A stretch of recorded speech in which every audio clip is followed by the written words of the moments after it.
दोस्तों, एक टाइम पे भारत को सोने की चिड़िया कहा जाता था, क्योंकि अगर ये बाहर से आए हुए लुटेरे भारत को ना लूटते तो आज भारत की स्थिति सब देशों से बेहतर होती। जब ईरानी शासक नादिर शाह भारत को लूटने के बाद यहाँ से गया तो उसके पास इतनी धन संपदा थी कि उसे ले जाने के लिए 700 हाथियों, 400 ऊँटों और 17,000 घोड़ों की आवश्यकता पड़ी। नादिर शाह अपने साथ मुगलों की कई पीढ़ियों की कमाई ले गया था, जिसमें वह कोहिनूर हीरा और तैमूर की रूबी भी अपने साथ ले गया था। कोहिनूर हीरे का इतिहास सदियों पुराना है। इस हीरे के ऊपर हजारों लड़ाइयां लड़ी गईं, जिसमें कई राजाओं को मौत की घाट उतार दिया गया। ऐसे में इस हीरे का सबसे पहला मालिक कौन था? इस हीरे का अलाउद्दीन खिलजी, बाबर, अकबर और महाराणा रणजीत सिंह से क्या नाता है? कैसे यह हीरा भारत से निकलकर इंग्लैंड पहुंचा और इंग्लैंड की रानी के सिर के ताज का सबसे बहुमूल्य रत्न बन गया?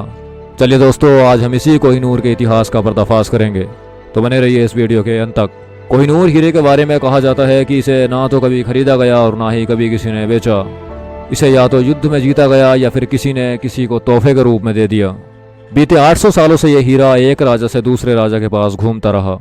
कभी किसी को तोहफे के रूप में दे दिया गया तो कभी किसी बाहरी आक्रमणकारी ने हमला कर इसे जीत लिया। फिलहाल यह इंग्लैंड की महारानी के सर के ताज की शोभा बढ़ा रहा है।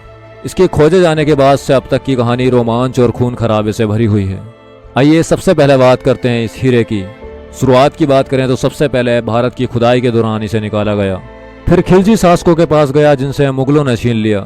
एक ईरानी शासक मुगलों से छीनकर इसे भारत से बाहर ले गया तो राजा रणजीत सिंह इसे फिर से वापस ले आए। आखिर में यह अंग्रेजों यानी ब्रिटिश एम्पायर के हाथ लग गया। इस हीरे का रोमांचकारी सफर एक महल में कैद होकर रह गया। कोहिनूर हीरा करीब 800 साल पहले आंध्र प्रदेश के गुंटूर जिले में स्थित गोलकुंडा की खादान से निकाला गया था। तब इस हीरे को सबसे बड़ा हीरा माना गया था। इसका कुल वजन 186 कैरेट था। हालांकि इसके बाद इस हीरे को कई बार तराशा गया और इसका मूल रूप 105.6 कैरेट रह गया, जिसका कुल वजन 21.12 ग्राम रह गया है। हालांकि यह अभी भी दुनिया का सबसे बड़ा तराशा गया हीरा है। कहा जाता है कि जमीन से सिर्फ 13 फीट की गहराई पर ही यह हीरा मिला था। इस हीरे की कीमत का अंदाजा लगाना मुश्किल है और ना ही कभी ऑफिशियल तौर पर इसकी कीमत का खुलासा किया गया है, क्योंकि इसे कभी बेचा या खरीदा नहीं गया।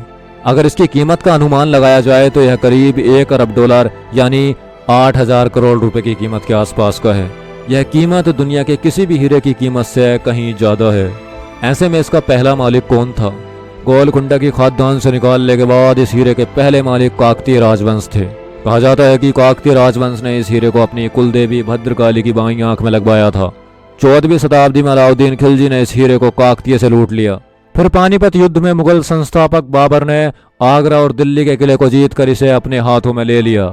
ईरानी शासक नादिर शाह ने 1738 में मुगलों पर आक्रमण कर उन्हें पराजित कर दिया और 13वें मुगल बादशाह अहमद शाह से इस हीरे को छीनकर पहली बार भारत से बाहर ले गया।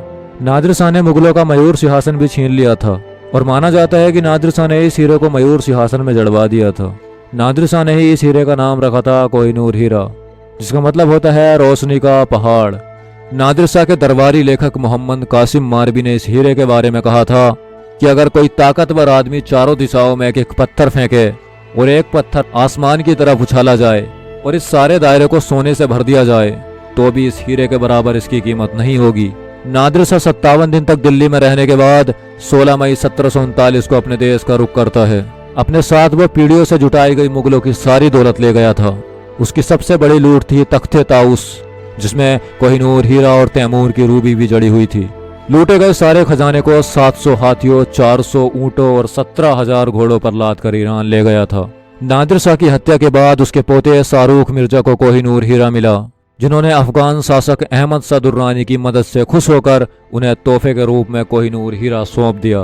दुर्रानी का पोता सूजा शाह दुर्रानी इसे अपने ब्रेसलेट में पहनता था। सूजा शाह जब पेशेवर पाकिस्तान आया तो सिख शासक महाराजा रणजीत सिंह ने 1813 ईस्वी में इस हीरे को सूजा शाह से हथिया लिया। हालांकि रणजीत सिंह ने इसके बदले में सूजा शाह को 1.25 लाख रुपए दिए थे। उसके बाद अंग्रेजों और सिखों के बीच में हुए पहले युद्ध के हार के बाद गुलाब राय को जम्मू कश्मीर का पहला राजा नियुक्त किया गया। 29 मार्च 1849 को सिखों और अंग्रेजों के बीच दूसरा युद्ध हुआ। इस युद्ध में सिख पूरी तरह से पराजित हो गए और सिखों का शासन खत्म हो गया। इसके साथ ही महाराजा रणजीत सिंह की अन्य संपत्तियों के साथ ही कोहिनूर को भी क्वीन विक्टोरिया को सौंप दिया गया और फिर इसे 1850 में बकिंघम पैलेस में लाकर महारानी विक्टोरिया के सामने पेश किया गया। और डक फर्म कोस्टर ने 38 दिनों तक इस हीरे को तराशने के बाद रानी विक्टोरिया के ताज में जड़ दिया। दुनिया में जितना ज्यादा कोहिनूर का इतिहास रहा है उतना ही उसे लेकर अंधविश्वास भी है। कोहिनूर के बारे में कहा जाता है कि कुछ लोग इसे एक श्राप की तरह मानते हैं। इतिहास में इस हीरे को लेकर रोचक कहानियों और अंधविश्वास से भरा पड़ा है। कई किस्से और कहानियों में कहा जाता है कि अगर कोई पुरुष इस हीरे को पहनता है तो उसे श्राप लग सकता है, वह कई तरह की बीमारियों से घिर सकता है और इसे पहनने के बाद उसका पतन शुरू हो जाता है। कोहिनूर के बारे में कहा गया है कि इसे सिर्फ एक महारानी ही पहन सकती है।